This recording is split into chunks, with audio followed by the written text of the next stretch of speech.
Bonsoir à vous et bienvenue dans cette émission. Ce soir, on a décidé de s'intéresser à un pays tout proche de nous, l'Espagne. Tout proche parce que le destin de la Suisse et de l'Espagne a souvent été mêlé, entre autres par les migrations dans les deux sens et de tout temps. Mais l'Espagne aujourd'hui, il faut bien le dire, nous inquiète. Il y a bien sûr la question de la Catalogne qui a été l'occasion de violences policières jamais vues dans l'Union européenne, mais il y a aussi la crise monumentale des institutions, les scandales qui s'enchaînent autour d'une des plus vieilles monarchies du monde. Pour nous, les Suisses, la fonction d'une reine ou d'un roi reste plutôt obscure.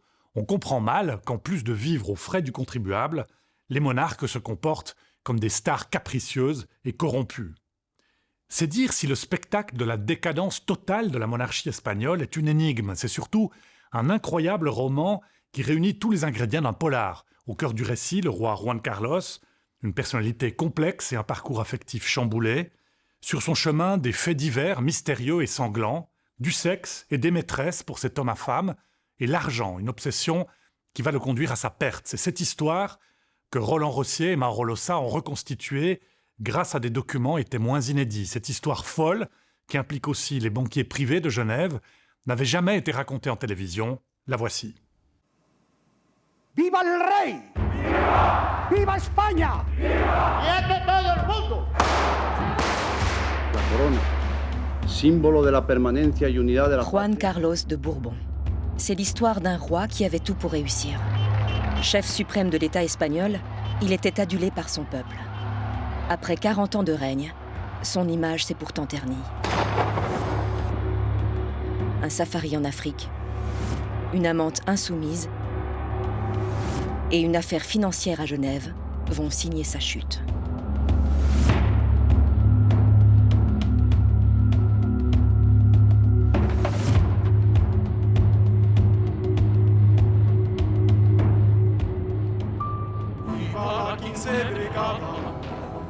L'Espagne s'entre-déchire dans une guerre civile débouchant sur une dictature, celle du général Franco.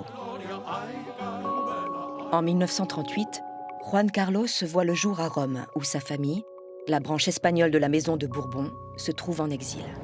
Seul biographe espagnol ayant accepté de nous accorder une interview, cela fait plus de 20 ans que Rebecca Quintans s'intéresse à la figure du roi Juan Carlos.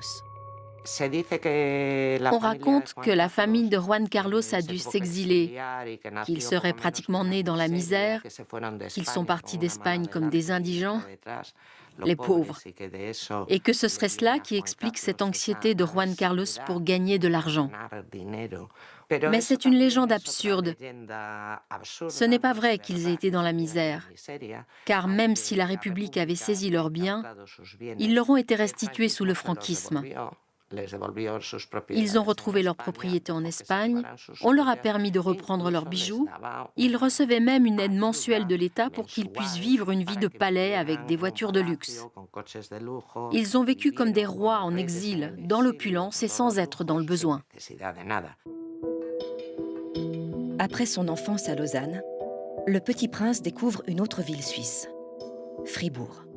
Placé dans un internat chez les pères marianistes, il n'est âgé que de 8 ans. Et il n'a que 10 ans lorsque son père, Don Juan de Bourbon, l'envoie en Espagne. Don Juan confie l'éducation de son fils aîné à Franco, dans l'espoir de restaurer la monarchie.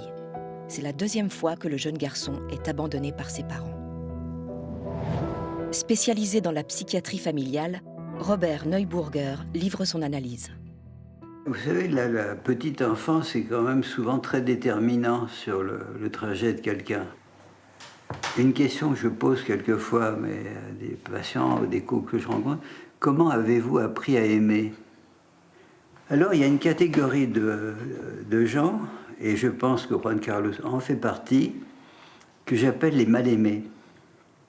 C'est-à-dire des gens qui n'ont pas appris à aimer. Parce que, si on voit son trajet, il a eu extrêmement peu de contact avec sa famille, avec ses parents en particulier, qui apparemment l'ont rétrocédé à Franco. Hein. Il a été donné à Franco quand même. Hein. Son instruction se déroule dans une école du régime franquiste à Madrid. L'été, il respire à Estoril, au Portugal, où résident ses parents et d'autres familles royales, dont celle de Savoie. La princesse Marie-Gabrielle de Savoie se souvient de cette époque. Il revenait pour les vacances, voilà. On le voyait pour les vacances. Il était toujours très enthousiaste, très de bonne humeur, toujours voulant faire des tas de choses. Il était... c'est un gentil garçon, vraiment un cœur d'or. On a eu un petit flirt quand on avait 13-14 ans, puis voilà, rien de spécial, mais on était... Vous savez, mes parents trouvaient ça très bien, parce que dans le mariage entre les Savoie et les Bourbons, Parme, Sicile, ce que vous voulez, il y a eu dans les 43 mariages dans l'histoire. Donc, un de plus, un de moins, ça aurait été peut-être une bonne idée, mais enfin, moi, je n'avais aucune envie de me marier. J'avais 17 ans, non, que j'avais 15 ans. J'aime beaucoup mon cousin, mais je l'aime pas d'amour, voilà, d'affection. Comment on peut dire ça? Je l'ai toujours aimé avec beaucoup d'affection. Ouais. Mais vous savez, les mariages arrangés, c'était quand on avait des pays, nous étions des pions, les femmes. Et puis il est parti faire son service militaire. Il a eu 6 ans de service militaire, donc 2 dans l'infanterie, 2 dans la marine, 2 dans l'aviation. Il est un homme qui était très dévoué à son pays. Ça, je le sais, parce qu'il m'a dit qu'il était tout à fait prêt pour servir son pays. Et il l'a fait, d'ailleurs. Et il l'a fait bien. L'ayant pressenti comme successeur possible, le général Franco veut que le prince ait une solide formation. Et Juan Carlos l'achève à l'Académie militaire de Saragosse. À 18 ans, il va vivre un drame fondateur. En vacances avec sa famille et ses amis au Portugal, Juan Carlos tue accidentellement avec un pistolet son frère cadet, Alfonso, alors âgé de 14 ans. Marie-Gabrielle de Savoie s'en souvient encore. C'était un jeudi saint, je me rappelle. Ils étaient en train de jouer avec des pistolets, et puis il y en avait un qui était chargé, et le coup est parti, c'est évidemment. Vous savez, ça, c'est les enfants qui sont un peu inconscients. Ce sont des accidents terribles. Enfin, ce sont les aléas de la vie. Ce qu'on a raconté alors à l'opinion publique, c'est que les 2 enfants étaient en train de jouer avec un pistolet. 2 enfants jouant avec une arme qui se décharge accidentellement. Maintenant, on sait qu'ils n'étaient pas des enfants, que Juan Carlos avait plus de 18 ans, qu'il suivait une formation militaire, en particulier dans le maniement des armes. On soupçonne également que le pistolet, qui était d'un petit calibre, était un cadeau personnel de Franco. Ni les autorités portugaises, ni les Espagnols n'ont mené d'investigation au niveau policier ou judiciaire suite aux pressions du régime franquiste qui a réussi à étouffer l'affaire. Par des témoignages d'amis d'enfance du roi, on sait qu'au sein de la famille royale, il y a eu beaucoup de suspicions. Dont Juan avait des doutes quant au fait que Juan Carlos ne l'ait fait intentionnellement. Il l'aurait même obligé à jurer à genoux devant le drapeau espagnol qu'il ne l'avait pas fait délibérément. Alors la question, c'est quelle trace ça laisse chez lui, comment il a intégré ça plus tard. Est-ce que c'est resté quelque chose qu'il a... Je ne sais pas. Alors là, c'est très difficile de savoir en quoi ça a joué dans ses rapports ultérieurs. D'autant plus que, finalement, en étant roi, il n'a plus de rivaux. Juan Carlos reste fortement lié à la Suisse. C'est à Lausanne, où réside sa grand-mère paternelle, qu'il choisit de se fiancer avec Sofia, princesse de Grèce et de Danemark. Un an plus tard, leur mariage est célébré à Athènes. Franco encourage cette union avec l'héritière d'une des dynasties régnantes d'Europe. 3 enfants naîtront de ce mariage. Elena, en 1963. Christina, en 1965. Et enfin, le futur héritier tant attendu, Felipe, en 1968. Il a eu 3 enfants. Bon, de toute façon, c'est ce qu'on attendait de lui. Il n'avait pas le choix. Donc il a été jusqu'à faire un garçon, puis une fois qu'il a fait un garçon, bon, son boulot était fini, hein. Il avait assuré la transmission, si je peux dire. Son chemin est alors tout tracé vers le sommet de l'État espagnol. En 1969, 13 ans après la mort brutale de son frère, Juan Carlos est confronté encore à un dilemme digne d'une tragédie grecque. Pour accéder au trône, il va devoir trahir son père, Don Juan de Bourbon, qui espérait encore devenir roi. Depuis 1969, Juan Carlos est l'héritier désigné du général Franco au titre de futur roi d'Espagne. Et en acceptant cette fonction face au Parlement franquiste, il a juré solennellement respecter les principes du mouvement national. Sí, juro lealtad al jefe del Estado y fidelidad a los principios del movimiento nacional y demás leyes fundamentales del reino. Il a trahi son propre père en acceptant le poste de successeur de Franco, sautant ainsi l'ordre successoral et contre l'avis de son père, Don Juan. Ce n'est pas comme si le père lui avait dit « fais-le, c'est bien que tu le fasses ». Non, le père n'a pas du tout apprécié, il s'est vraiment fâché avec Juan Carlos. C'est la comtesse de Barcelone qui a fait beaucoup pour calmer les eaux. C'est toujours difficile, mais à un moment donné, il faut se raisonner. Eh oui. Si on rate son tour, ben voilà, il faut être content pour l'autre. Formaté par le régime franquiste, Juan Carlos s'est désormais éloigné de son père naturel, Don Juan de Bourbon, et s'est rapproché de son père spirituel, le général Franco. Pour vous personnellement, que représente le général Franco? Pour moi, c'est un exemple vivant, jour à jour, par son dévouement patriotique en service de l'Espagne. Et à part ça, j'ai pour lui une très grande affection et admiration.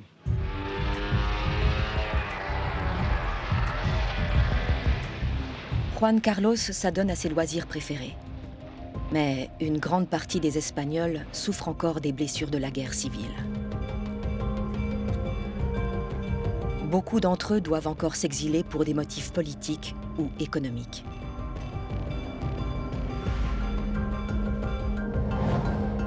Arrivée en Suisse en 1960, fille d'un républicain emprisonné par les franquistes, Marie-Carmen Cid se souvient de ces années terribles marquées par la dictature. C'était une peur que j'ai vécue pendant 20 ans. Ça, il n'y a pas de doute. J'avais toujours peur qu'il revienne de nouveau les mauvais. Pour moi, c'était les mauvais qui reviennent et qui nous fassent de nouveau du mal. Et quand on est venu en Suisse en 60, en vacances, j'ai vécu toujours avec ma mère puisque j'étais la dernière. Les autres, ils étaient mariés. Et en arrivant en Suisse en vacances, j'avais toujours mon travail à Barcelone, très bien. J'ai eu la sensation d'enfin, personne ne pouvait me faire du mal. Et là, c'est la raison pour laquelle on est resté. D'origine galicienne, José Gil raconte de son côté comment il a émigré en Suisse en 1978. En tant qu'Espagnol, on voyait tous ces étrangers qui venaient de la Suisse avec des grandes voitures, etc. Donc nous, on était un peu rares. Et je dis à mes collègues, écoute, je vais en Suisse, je reste une année, je vais m'acheter une voiture, après je reviens, et voilà, on va s'amuser. Ce qui n'a pas été le cas, bien sûr, parce que ma première voiture, je l'ai achetée quand j'avais 30 ans seulement. C'est pas si facile que ça, la Suisse, quand même. Dans les années 70, les manifestations contre le franquisme se multiplient en Suisse. Des milliers de personnes descendent dans la rue pour dénoncer les exactions d'un régime moribond. Españoles, Franco ha muerto. En 1975, la mort de Franco, le dictateur au pouvoir pendant 36 ans, a frappé les Espagnols. Tristesse pour les uns, libération pour les autres. José Gil vivait alors à Barcelone. Il se rappelle de ce jour mémorable. On n'y croyait pas trop parce qu'à cette époque-là, il fallait pas trop parlé. Et on s'est retrouvés un peu comme libérés, un peu, parce que voilà, on s'est trouvé un peu enfermés dans cette Espagne de l'époque, un peu cloisonnée. On n'avait pas le droit d'aller vers les autres, aller à l'extérieur. Donc on était vraiment enfermés. Et pour nous, moi personnellement, dans notre classe, c'était un peu comme une petite libération. Et la question était de dire qu'est-ce qui va se passer. Parce que cette peur, elle était toujours, malgré tout, de dire il va y avoir de nouveau une guerre, les Espagnols ils vont s'entretuer. Il y avait les franquistes, il y avait les rojos, qu'on disait. Et ça, c'est quand même mon pays d'origine. Hein. Donc ça m'a touchée. Alors voilà, c'était ça. Et c'est là que le roi est intervenu. Juro por Dios y sobre los santos evangelios cumplir y hacer cumplir las leyes fundamentales del reino y guardar lealtad a los principios que informan el movimiento nacional. Le couronnement de Juan Carlos Ier a lieu 2 jours seulement après la mort de Franco. Juan Carlos accède au trône à 37 ans, en s'affichant comme le garant de la continuité du régime franquiste.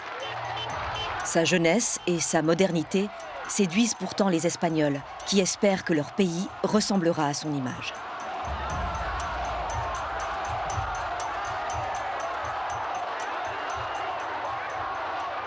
Tout le monde était pro Juan Carlos. Ils avaient tendance toujours à dire moi je ne suis pas monarchiste, mais je suis Juan Carliste. L'Espagne s'affranchit du carcan imposé par la dictature franquiste et les mœurs se libèrent. C'est à cette époque que le nouveau chef de l'État se révèle comme un grand séducteur. Le mode opératoire de Juan Carlos avec ses maîtresses, c'est qu'il a une relation plus ou moins sérieuse et respectable avec l'une d'entre elles, tout en ayant en parallèle des aventures occasionnelles. Sans oublier son épouse officielle, la reine Sofia, avec laquelle il n'a pratiquement plus de relations intimes depuis des décennies, comme tout le monde le sait. Là où c'est intéressant, je trouve, c'est quand même son rapport aux femmes, de façon un peu plus générale. Effectivement, il partage la façon d'opérer que j'ai pu repérer sur pas mal de mal-aimés.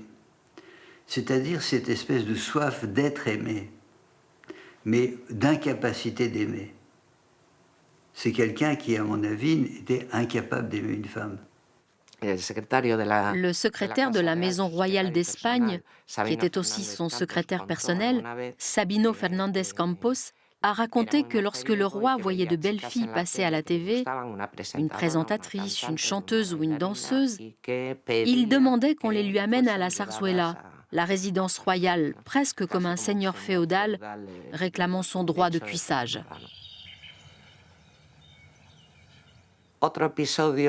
Une autre affaire glauque au sujet des amantes de Juan Carlos a été la mort non élucidée de Sandra Moszarowski, une très jeune actrice des années 70 dont on savait qu'elle entretenait une relation avec Juan Carlos. C'était connu dans le milieu artistique de la capitale par une certaine presse, même si cela n'était pas rendu public dans les médias. On a su que Sandra était enceinte et qu'elle voulait garder l'enfant. Par la suite, on a appris qu'elle était tombée depuis sa terrasse, en étant seule chez elle, soi-disant en arrosant ses plantes. Cet épisode obscur n'a jamais fait l'objet d'une investigation.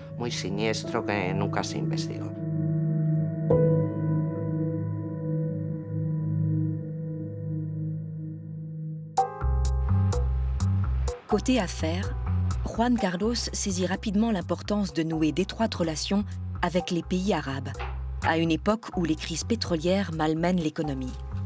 Il soigne les successifs rois d'Arabie saoudite qu'il considère comme ses frères. Des rumeurs circulent alors sur la perception de commission de sa part.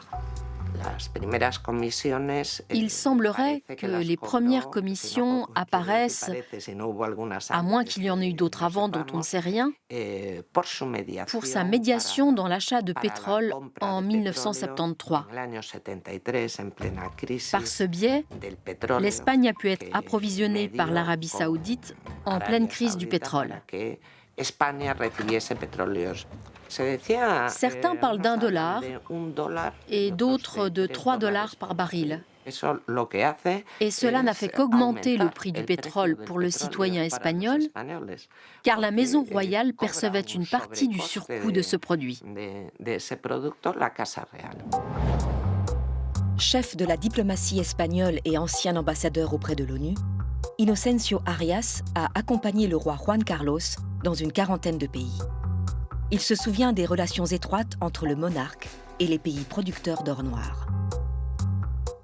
Le roi d'Arabie saoudite avait dit que tant qu'il régnerait, l'Espagne ne manquerait pas de pétrole.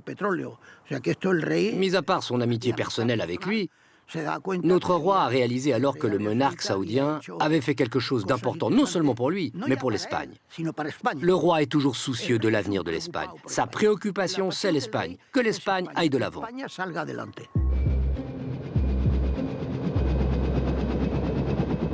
La situation en Espagne reste tendue, pour 3 raisons.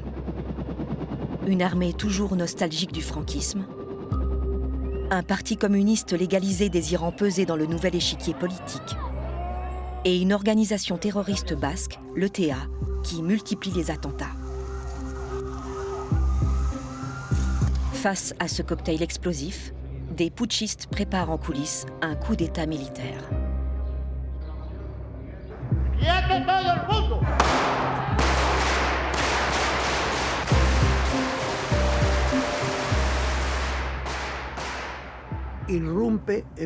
Tout à coup, un homme fait irruption dans mon bureau. C'était un monsieur qui travaillait pour moi dans la section des dépêches et l'air abasourdi, il me dit « Directeur, il y a un assaut en cours au Parlement. » Moi, je ne comprenais pas ce qu'il me disait. Comment ça, un assaut? Au Congrès? Oui, des militaires ont donné l'assaut au Parlement.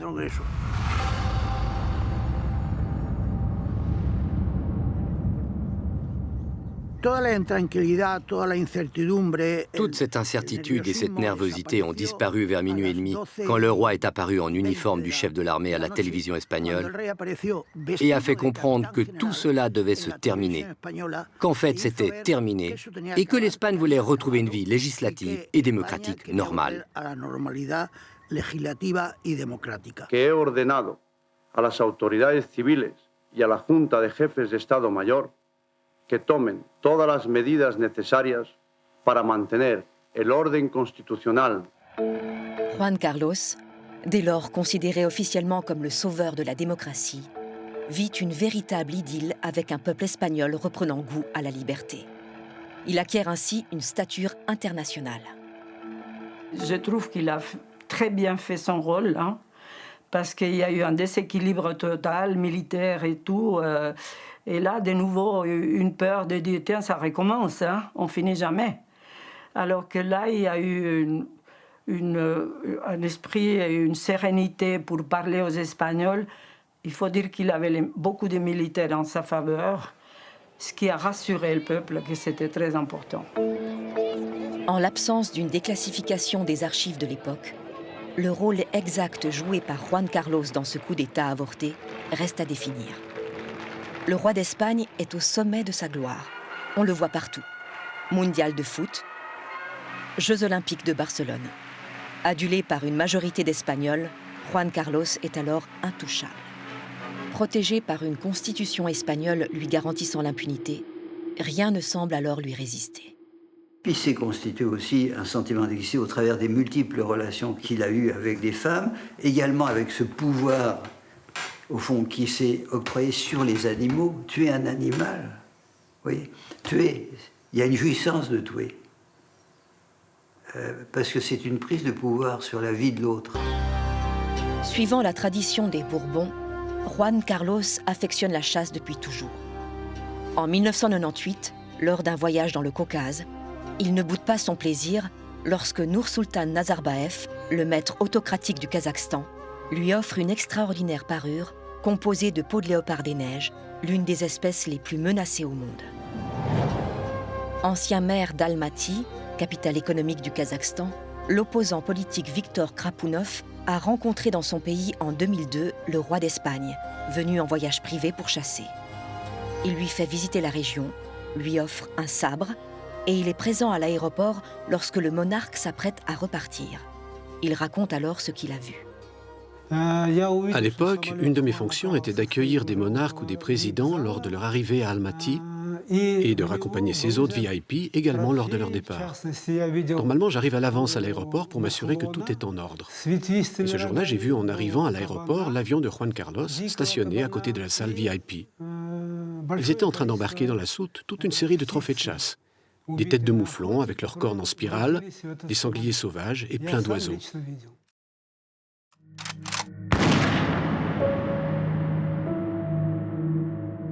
Mais Viktor Krapounov a aussi assisté à une scène étrange. J'étais dans la salle VIP quand les deux chefs d'État du Kazakhstan et d'Espagne sont arrivés. Ils sont sortis des voitures pour gagner la salle VIP. Et c'est là que j'ai vu des hommes de la sécurité personnelle du président du Kazakhstan apporter 4 mallettes dans la cabine de l'avion de Juan Carlos. Quand l'avion était prêt à décoller, Nursultan Nazarbayev, qui était à côté de moi, m'a dit à propos de Juan Carlos, « Tu vois, lui c'est un roi, mais il est pauvre et je dois l'aider comme je peux. » Selon un ancien dirigeant des services secrets kazakhs, ces mallettes auraient contenu 5 millions de dollars. Le gouvernement kazakh actuel n'a pas souhaité détailler le contenu des mallettes. Quoi qu'il en soit, des entreprises espagnoles ont, suite à cette visite privée du roi Juan Carlos, décroché de gros contrats au Kazakhstan, à l'exemple d'une commande d'1 milliard d'euros pour les trains Talgo en 2012. Ces voyages privés à l'étranger du roi se sont multipliés sans que, curieusement, l'opinion publique en soit informée. Comme si un pacte de silence protégeait ses agissements. D'où vient ce pacte? C'est le grand pacte de la transition, protéger la monarchie. Qui est derrière cette entente? Les grands groupes de communication, les grandes banques et certains partis politiques, précisément ceux qui se sont partagés le pouvoir en alternance tout au long de ces dernières années. Ce n'est pourtant pas en Espagne, mais depuis le Botswana qu'un événement va soudainement faire éclater ce pacte de silence. Dans cette vidéo publique provenant du site 777ranch.com et visible sur YouTube, l'organisateur de safari de luxe Jeff Rahn vante une chasse réservée à une certaine élite.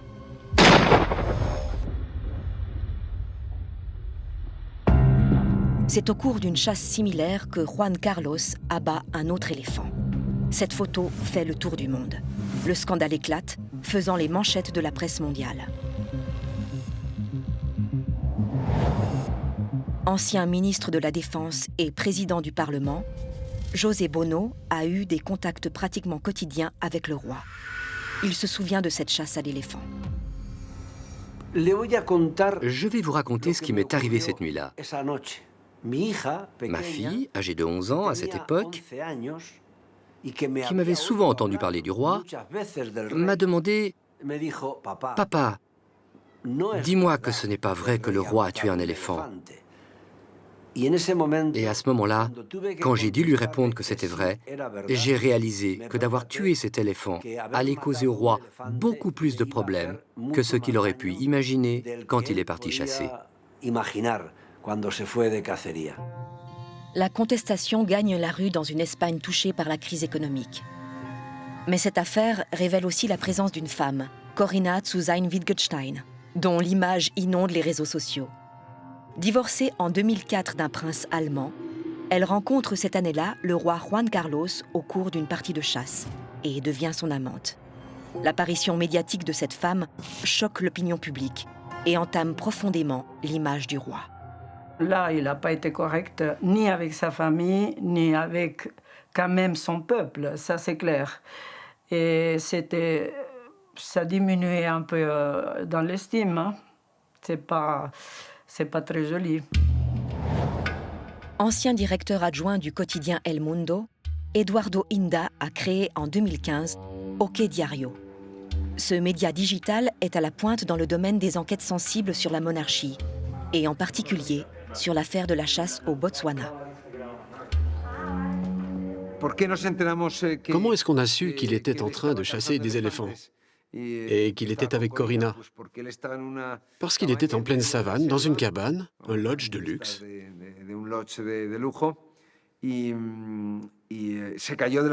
Il est tombé du lit et il s'est fracturé la hanche. Il a dû être rapatrié en urgence.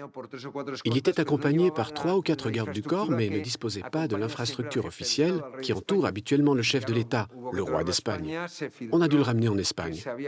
Les médias ont alors ébruité qu'il s'était fracturé la hanche. Ils ont dévoilé que c'était au cours d'une chasse à l'éléphant et ils ont raconté qu'il était avec Corina, qui était sa maîtresse à l'époque. On l'opère et quand il récupère de son intervention et qu'il sort de l'hôpital, il prononce cette phrase célèbre, un peu bête, de petit enfant, et je ne sais pas qui a bien pu la lui souffler. Lo siento mucho. Me he equivocado y no volverá a ocurrir.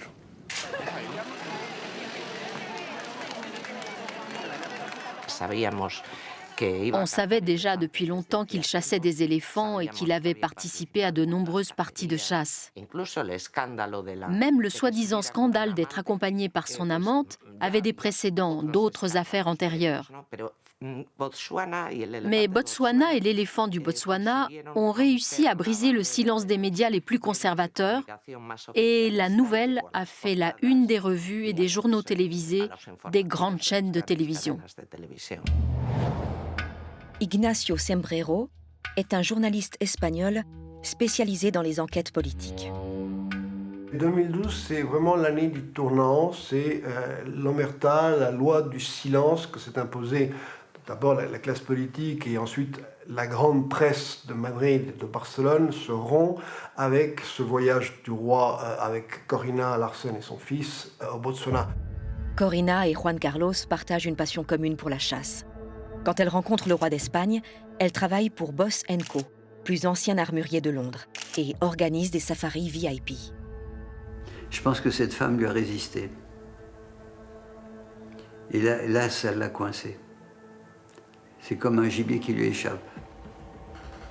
Et là, il a plongé.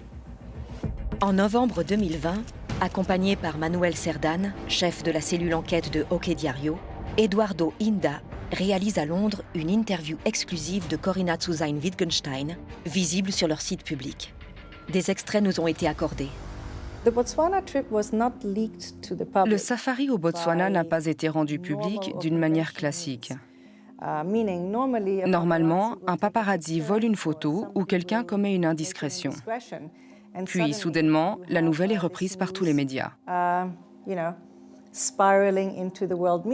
Dans ce cas, notre voyage a été rendu public délibérément, selon son propre aveu, par le général Sanz Roldán. Ancien chef des services secrets espagnols, le général Félix Sanz Roldán avait dans son radar Corina. Je crois que ceux qui ont filtré l'information du voyage au Botswana, c'est le Centre national d'intelligence, les services secrets espagnols. Car il y avait de nombreuses pressions, à commencer par la famille royale, pour que le roi quitte Corina. Sanz Roldán a une responsabilité dans la destruction de notre relation. Et je pense que sa mission était de la détruire, car il ne m'approuvait pas. Et il n'était probablement pas le seul dans ce cas. Juan Carlos m'a confié en 2011 avoir été mis au courant de conversations secrètes qui se sont déroulées au palais, derrière son dos.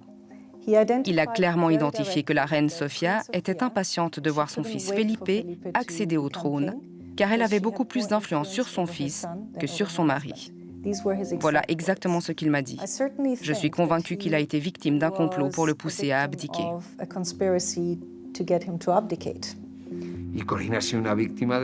Corina a été la victime des services secrets de ce pays. Ils l'ont harcelée, menacée.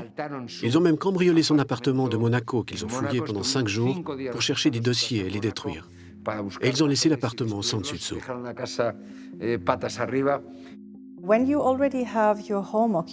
Quand votre maison et votre bureau ont été cambriolés et que les agents secrets d'un pays comme l'Espagne passent la frontière en toute illégalité pour y mener des opérations clandestines, en empiétant la souveraineté d'autres pays et sans respecter les protocoles s'appliquant normalement pour ce type d'opération, vous réalisez qu'ils peuvent vous atteindre où ils veulent. Ce même jour, je me suis rendue en Suisse. J'ai découvert qu'on avait déposé dans mon appartement de Villars un livre sur la mort de la princesse Diana. On avait donc réussi à pénétrer également dans mon appartement en Suisse. J'ai aussi reçu un appel téléphonique et une voix m'a rappelé qu'il existait beaucoup de tunnels entre Monaco, où je réside, et Nice. Mais Corinna Zusain-Wittgenstein était aussi une femme d'affaires profitant de sa relation intime avec le roi d'Espagne. C'est en février 2006, à Stuttgart, que tout se joue. En tailleur crème, une femme suit à peu de distance le roi Juan Carlos en visite en Allemagne. En accompagnant le roi comme consultante, elle représente alors, officieusement, les intérêts de l'Espagne à l'étranger. Lors d'une réception chez le consultant allemand Manfred Osterwald, qui entoure sur cette photo Juan Carlos et Corinna, on discute grand projet. Mais pourquoi les services secrets espagnols lui en voulaient? En savait-elle trop? À ma connaissance, je n'ai jamais possédé de documents sensibles ou classifiés reliés à des politiciens espagnols ou à des intérêts de l'Espagne. Toutes ces révélations éclatent quand un ancien policier, habitué des intrigues de haut niveau, la piège en l'enregistrant. Dans ses audios rendus publics par OK Diario, elle incrimine en privé le roi pour avoir touché des commissions illicites et ouvert des comptes opaques en Suisse. En juillet 2018, une source nous transmet l'enregistrement d'une conversation entre un commissaire espagnol, le commissaire Villarejo, et Corinna Zusain-Wittgenstein. Dans ces enregistrements, Corinna parle sans équivoque du roi, de sa participation à des commissions opaques, des comptes en banque qu'il aurait cachés dans des paradis fiscaux. Et même si elle le rapporte en privé, lorsque nous publions ces enregistrements, l'affaire éclate. Et ça pousse Yves Bertossa à démarrer son enquête, qui se poursuit de nos jours, et dont j'espère qu'elle aboutira bientôt. Le procureur genevois Yves Bertossa ouvre une enquête pour blanchiment de capitaux. Il demande l'aide de la justice espagnole dans ce document que nous nous sommes procurés. C'est une commission rogatoire traduite en espagnol où le procureur indique que, à partir de 2006, l'Arabie saoudite lance un concours international pour construire un train à grande vitesse reliant Médine à la Mecque. Pour gagner ce concours d'un montant estimé à plus de 6,3 milliards d'euros, plusieurs entreprises espagnoles se sont portées candidates en offrant un rabais de 30% à l'Arabie saoudite. From Mecca to Medina. Construit par un consortium espagnol, ce train, que l'on voit dans ce film promotionnel visible sur YouTube, est désormais en fonction. Une question demeure. Le rabais offert aux Saoudiens a-t-il été accordé en échange du paiement de commission?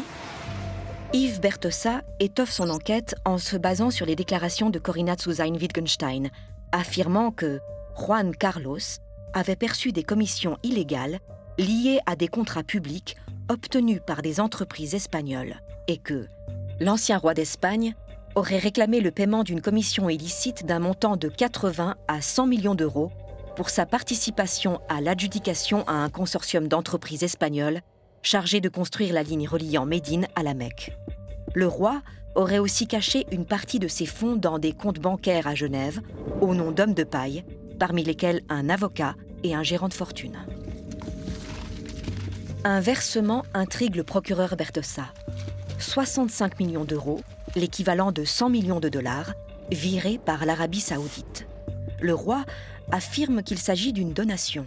Mais, comme le relate la presse suisse, ces fonds ne pourraient-ils pas provenir de commissions liées au train du désert?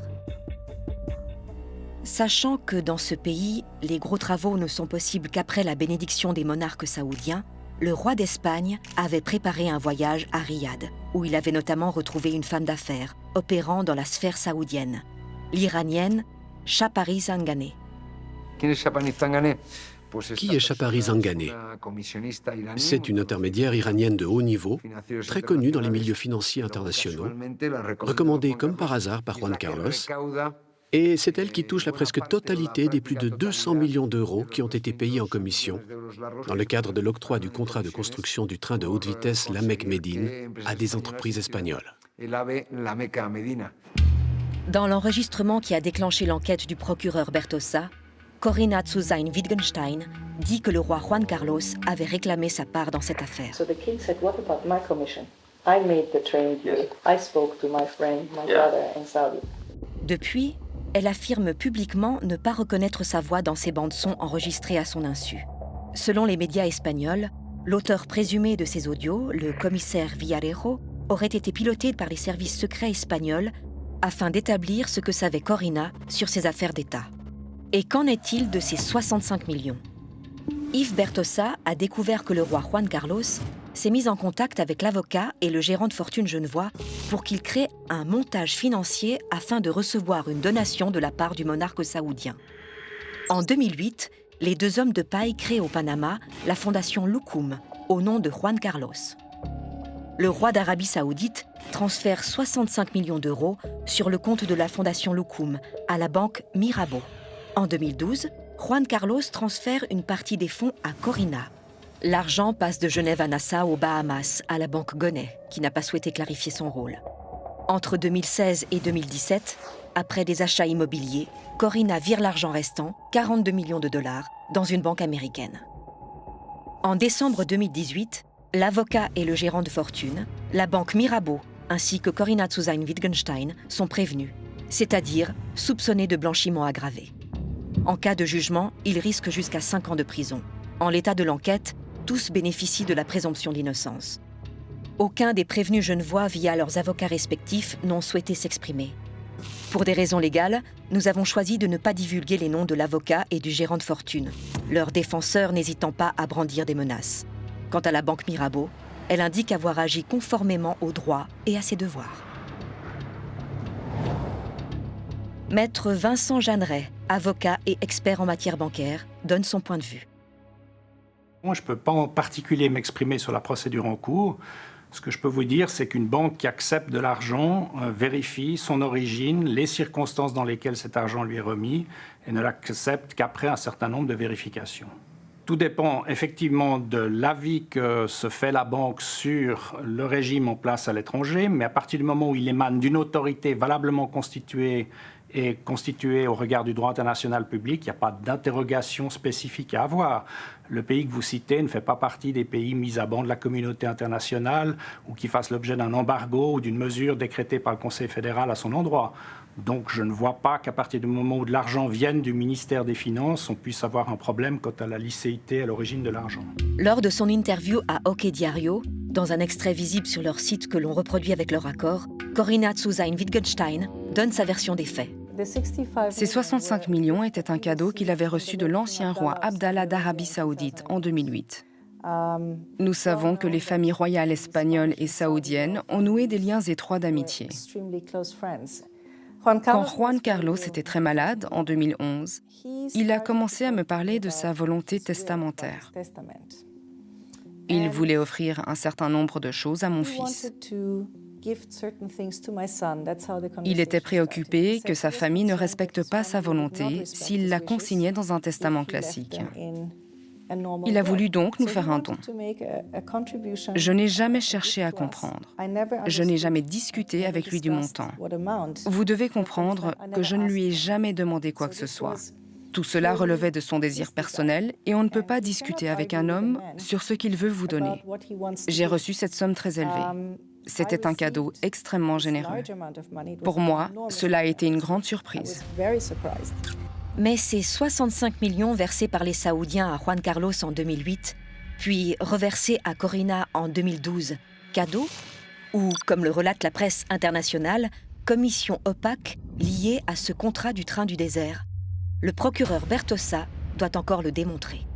Je crois que le procureur Bertossa veut faire un certain nombre de vérifications. Et puis, il arrivera un moment où il devra prendre la décision, soit de classer, soit de renvoyer en jugement.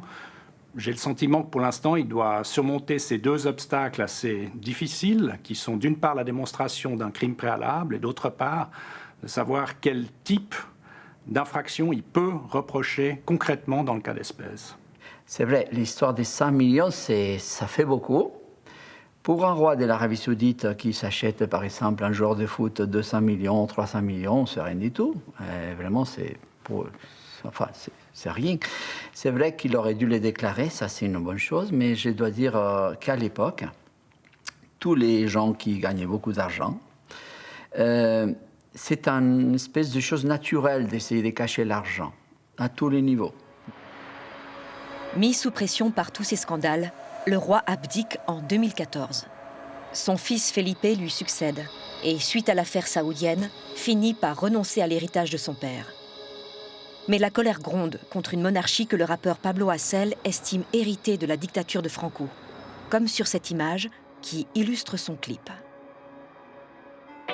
¿Cuántos millones y millones han saqueado y derrochado durante tantos años tantos miembros de la familia real? Está la historia de Juan Carlos el Bobón que quieren ocultar. Juan Carlos el Bobón, capo mafioso saqueando el reino español en televisión. La monarchie est une institution qui nous coûte des centaines de millions d'euros, qui devrait aller dans le financement des droits comme la santé, l'éducation, le logement, etc., mais qui sont dilapidés pour entretenir une famille que nous n'avons même pas élue, pour qu'elle puisse vivre dans le luxe à nos frais. Et en plus, ils exercent la répression afin d'empêcher que l'on divulgue tout ce qu'ils font. Nous avons interviewé Pablo Hasél à Madrid, quelques jours avant son entrée en prison. Après avoir été condamné une première fois en 2015 pour apologie du terrorisme, il a écopé le 16 février de 9 mois de prison pour injure à la couronne et aux forces de l'ordre. D'autres procédures en cours pourraient aggraver sa peine. Pour la première fois en Europe, un rappeur est incarcéré pour délit d'opinion. Un collectif de rappeurs lui rend hommage dans ce clip tourné à la prison Modelo de Barcelone. Rapear no es delito. En la cárcel los débiles y los más pobres, ¿o no? En Ginebra los patriotas escondiendo el montón. Libertad de expresión. Tomando posiciones. Que retumben las prisiones. Los borbones son unos ladrones. Avocat spécialisé dans la défense de militants et des 15 rappeurs poursuivis par la justice, dont Pablo Hasél, Juan María Olarieta défend une liberté d'expression qu'il estime violée en Espagne. À part le cas de Pablo Hasél, d'autres rappeurs ont aussi eu des condamnations fermes. Certains sont même en exil, dans l'attente de leur extradition en Espagne et de leur incarcération. Et quel est leur délit ? Chanter. Ils sont condamnés à cause de leur démarche artistique critique envers les pouvoirs établis, la monarchie, etc. Le roi est intouchable, la banque est intouchable, l'Église catholique est intouchable, l'Espagne est le pays des intouchables. Pablo Hasél a choisi le bagne. L'alternative qu'il a refusée aurait été de partir en exil, comme Valtonyc, autre rappeur espagnol réfugié à Bruxelles, et condamné à 3 ans et demi de prison pour injure à la couronne. J'ai longuement médité sur la question de l'exil. En partant d'une analyse politique, j'ai décidé de rester en Espagne. Car si on nous réprime, c'est pour tenter de réduire au silence notre message. Devant choisir entre la prison ou l'exil, j'ai choisi l'option donnant le plus de poids au message pour lequel j'ai démarré dans le rap. Ce qui va m'aider à supporter cette incarcération, qui sera probablement longue, c'est la conscience. Le fait de savoir que ce que je fais est une modeste contribution pour apporter des changements. C'est ce qui me donne de la force et du courage pour affronter toute difficulté, y compris la prison. Si rapear es delito, chico, no le des al play. Te vendan los ojitos, aquí te robaste al rey. Dentro de muy poquito, y si sigue así la ley, habrá más rappers en España presos que en las cárceles de USA. Je connais beaucoup de groupes qui me disent « Nous pensons comme toi, nous sommes aussi républicains, nous aimerions faire des chansons contre la monarchie, mais nous ne voulons pas finir en prison. » Ils ont réussi à nous imposer une autocensure qui nous empêche, par exemple, de faire plus de chansons contre la monarchie. Son entrée en prison est couverte par l'ensemble des médias internationaux.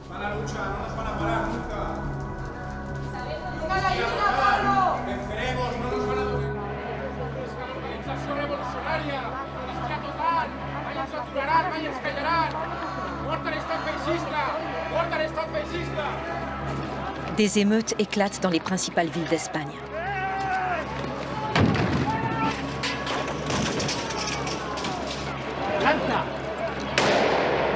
200 personnalités des milieux artistiques, dont le cinéaste Pedro Almodóvar et l'acteur Javier Bardem, se mobilise pour sa libération. En Espagne, le débat se centre désormais sur la pertinence de la monarchie. Je ne suis pas monarchiste. Je ne suis pas prêt à défendre que l'on puisse hériter d'un État comme on hérite d'une maison ou d'un immeuble. Je crois fermement que tout pouvoir émane du peuple et qu'il doit se renouveler périodiquement. Dans ce sens, je suis républicain. Mais je suis accidentaliste. Et la monarchie nous a été bénéfique. En 1978, les Espagnols ont signé un pacte constitutionnel en vertu duquel, nous, les socialistes, nous avons accepté ce qui ne nous plaisait pas, la monarchie. D'un point de vue parlementaire, il est très difficile d'instaurer une république, surtout à cause des partis politiques qui dominent le Parlement et qui protègent la monarchie, en empêchant par exemple la création de commissions d'enquête pour des questions comme celle des dépenses de Juan Carlos à Abu Dhabi.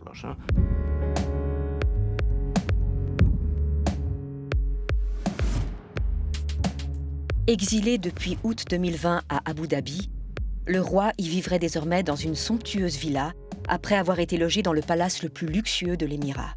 À plus de 10 000 francs la nuit, cette dépense accentue la polémique sur ce comportement toujours aussi scandaleux. Le roi était obligé de partir. Ils l'ont mis à la porte. Donc il devait bien aller quelque part. Alors il a choisi un pays où le gouvernement l'apprécie et où il dispose d'une sphère privée qu'il ne pourrait pas avoir dans un autre pays. J'espère qu'il va rentrer dans son pays et qu'on oublie un peu toutes ces histoires et qu'on le laisse en paix, parce qu'il a mérité. 37 ans de métier, vous savez, c'est pas agréable. C'est pas un métier très excitant de faire le roi. Enfin, pour qui n'a pas d'ambition. Voilà. Juan Carlos est dans une impasse. S'il rentre au pays, il devra s'expliquer face à la justice. S'il ne rentre pas, il risque de mourir en exil, perpétuant la malédiction de ses ancêtres. Tous les regards se tournent désormais vers son fils Felipe, roi d'Espagne depuis bientôt 7 ans. Saura-t-il vraiment se détacher de l'image de son père? Et saura-t-il préserver une monarchie dont l'image a été aussi sévèrement atteinte?